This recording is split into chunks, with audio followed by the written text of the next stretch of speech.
David Vizard here. You guys are watching Powertec 10.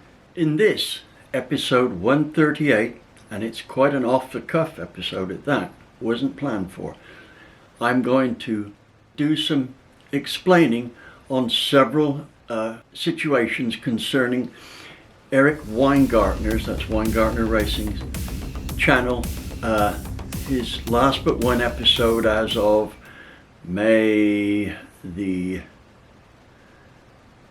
believe it's the 20th today. Yeah, that sounds about right. Now, all of my fans out there, and I know there's a lot of you, I would like you to go over onto Eric's channel, and I'll put the link to the episode I'm talking about underneath. Now, in spite of Eric being not a fan of mine, I do appreciate the fact that he debates very well and very politely. In other words, Eric is one of the more gentlemanly people on YouTube. There's a lot of people who are nothing but stupid, make comments that don't make sense, are just rude, etc. You know what? I ignore their stuff because the quality of the response reflects the quality of the person doing it. Oh, I like that statement. I just thought of that. If you can debate in a civilized manner, I am ready to engage you. If you want to just sling insults, you're just a jerk. You have no good value in this debate. As I've said, Eric did a very gentlemanly, way above average quality video condemning some of the claims I made. And from his point of view, I totally understand it. Now, guys who are looking at this who are not DV fans, just remember that I totally understand it. That's part of your problem as well. You do not know who I am. Not even close. Now, what I'm going to do here, I want to achieve several things. First off, if you go over to Eric's channel, you'll see that I've asked him if he will come over here, spend some time in my shop, we get to know each other, he can investigate the claims I'm making, a lot of them anyway, and I will see if that changes his mind, which I'm sure, being that he seems like a very fair-minded person, he will then tell you guys who are condemning me that you are wrong. Let's see if you can live with that. Now, why would I want Eric over, right? Because you may think he could possibly prove me a liar. It's not going to happen. Is the sun coming up tomorrow? Well, there's a pretty good chance of it. Is Eric going to prove a lot of the things I say? There's a pretty good damn chance of it, about the same as the sun coming up. I can understand Eric might actually turn this down first, thinking there's some ulterior motive here. There isn't. This channel specializes in telling it the way it is. And I'm giving somebody here who is a creditable doubting Thomas the chance to prove that they are wrong. Now, the thing is can Eric stand being proved wrong? Well, the point of the fact is here, with the evidence he's got, the conclusions he's come to now seem very valid. Am I going to condemn him for being wrong about me? Hell no. He's doing this with what he feels is the best interest of those people in his channel. I want him to prove me right on his terms, because I want you guys out there, all of you guys, you doubters and that, to realize that what I'm delivering is information to help jerks like you. Yes, I'm using that word very positively here. I make nothing from trying to convince people about what I'm telling them. And guys who say, well, he hasn't got a dyno now. No, I don't. I'm going to ask you a question here. I have a crew of guys who are, how shall I say, good friends, and they're good friends because of our association with engine technology. I had a dyno up to the time I went to live in the Caribbean. Sold it, went out, moved out, and lived in the Caribbean for a year. Now, how many of you can do that? My business is so successful here, not from doing videos like this or books, but from my engineering expertise. Unfortunately, things did not work out right when I went to the Caribbean. A company that owed me $2 million went bankrupt. That's life. Anyway, nonetheless, I spent a year out there. That was my second year out there in the Caribbean, and did very well.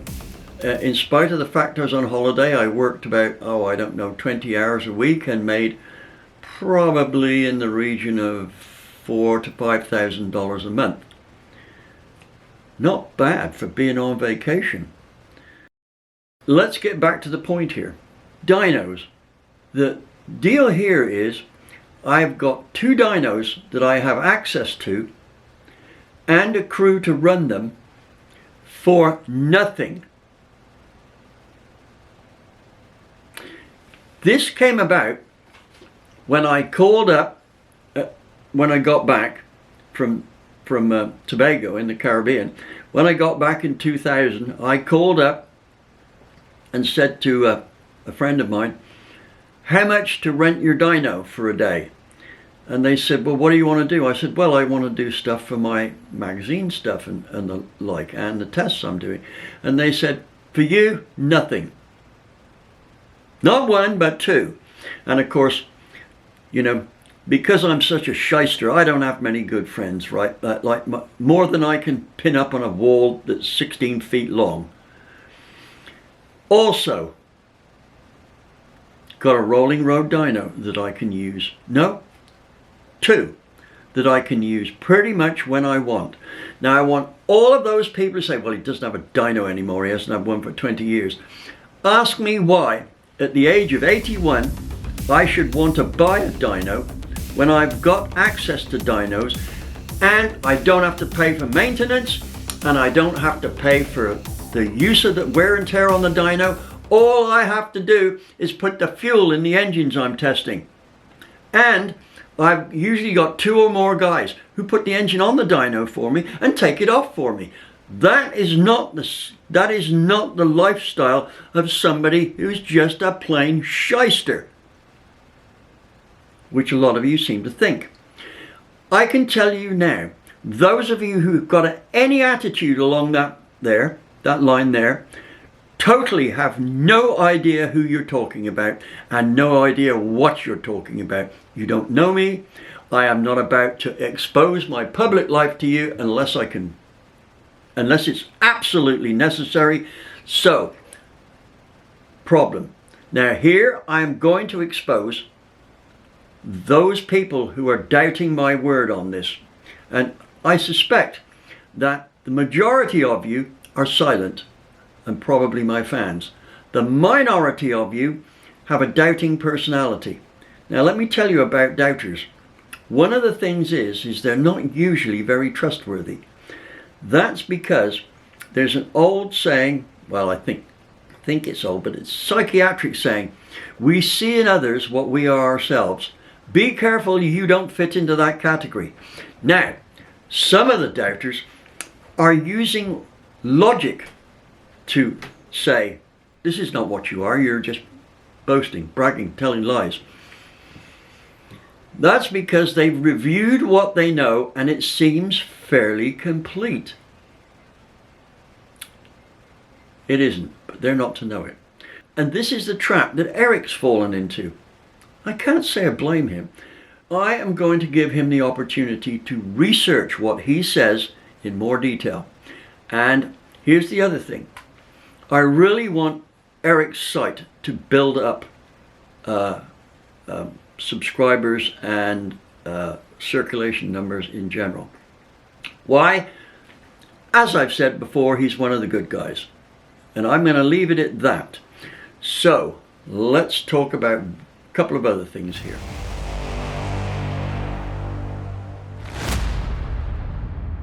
Here's one other thing. What I'm going to do on this and subsequent other videos is run a little, how shall I say, a quiz. It'll be a simple yes/no. I'm going to give you 2 instances where I possibly could have done something well out of the ordinary, and they may be true, or one may be true, or none may be true. I want you to vote on which ones you think are true and which ones aren't. Doing this will make an interesting deal on how you are visualizing me, because every time you're wrong, it also puts a dent in your doubter's argument. Now, I'm going to put some up that you, if you want to actually check the details, can check out. Now, I'm not going to necessarily help you check the details. That's up to you. You're the one that's putting up the false information. I'm telling you, back it up. Here's what I can have backed up. You just research it and you'll see that that's so. And I'm just wondering how much of you guys who are doubting me are actually going to apologize after. Let me tell you, practically none of you. You don't have the balls to do it. You can't accept being wrong. On the other hand, I can find people who will tell you I am very readily able to admit when I'm wrong. In fact, I look for mistakes so that I can improve what I deliver to guys like you, non-deserving doubters. I've made it my life's policy to deliver what reality is. And I think some of you might remember a post I did way back where I explained why I'm so adamant about putting out facts. And it goes back to my childhood. When I lived in Morocco, North Africa, I was born almost in the middle of World War II and moved out there almost immediately with my dad, who was air traffic controller. And I got malaria, dysentery and pneumonia virtually all at once. And I was on death's door. In fact, my dad gave up a good job because the doctor said if I'm not back in England in a good hospital in 24 hours, I would be dead. He literally handed in his notice and thumbed a ride back in various aircraft to get home. The only trip we did in a boat was off from Rock of Gibraltar to some airport in south of Spain. And that took a few hours to get there. But I got a flight out of there, or we got a flight out of there, and something like 5 hours later, I was in a hospital in Bournemouth. As you can see, I made it by a fraction. Now, when I survived it to the point that I was mobile and up and about, the doctor said it was going to be probably till I was about 21 years old before the effects of this had diminished to the point where they were not really evident. I looked like I'd come out of Belsen. Now, when I got to school, the first day I was there, oh, I forgot to say, at the age of 7, I weighed less than I was when I was 5. That's pretty sad. The first day I got to school, a girl beat me up at school. Why? Because she knew she could. No other reason. She couldn't possibly have known who I was. I was just somebody she could show off and beat up. I did not hit her back. Back of my mind is you don't hit women, right? So I took pretty much of a beating there. Did not report it to the teacher, nothing. Just lived with it. Anyway, by the time I was about 8, I was really pissed off with getting beaten up because anyone could beat me up. But I saw this ad for grape nuts, breakfast cereal. And there was this kid, and he was always getting beaten up at school, so he started eating grape nuts, grew muscles, and beat up the other guys. So I asked my mum if I could have grape nuts. Let me tell you, they tasted awful, but for about a year I ate them. And you know what? That ad was lying through its teeth. It did nothing for my strength. And I thought, you can't believe adverts. And so from that point on, I was adamant that if I saw something that wasn't so, I'd expose it. For instance, look at women's anti-aging creams. I remember seeing an ad for oil of Olay. This would have been about 1964. Stop aging, oil of Olay. Well, you know what? That's 1964.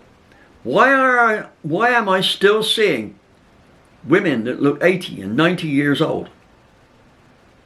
Because the shit didn't work. It was just an advertising ploy. And here's the worst thing. Women are the worst at accepting stuff like that. Now, let me get back to my original point here. In all of this, I'm determined to come out of this looking good and have promoted Eric's site to at least 10,000 more subscribers than he's got now. And I'm asking all the guys on my channel to go over and subscribe and watch the output or the procedure of this argument. It's going to be a good one. And hopefully after this, Eric is going to have a better opinion of me, whether he likes me or not. That's not the point. I would like Eric to have facts to deal with, not suppositions. What looks to be very real suppositions, but nonetheless suppositions. And with that, I'm going to leave you. Don't forget, please subscribe to my channel, subscribe to Eric's, and let's see if we can resolve this situation in factuality, not suppositions. Thank you for watching.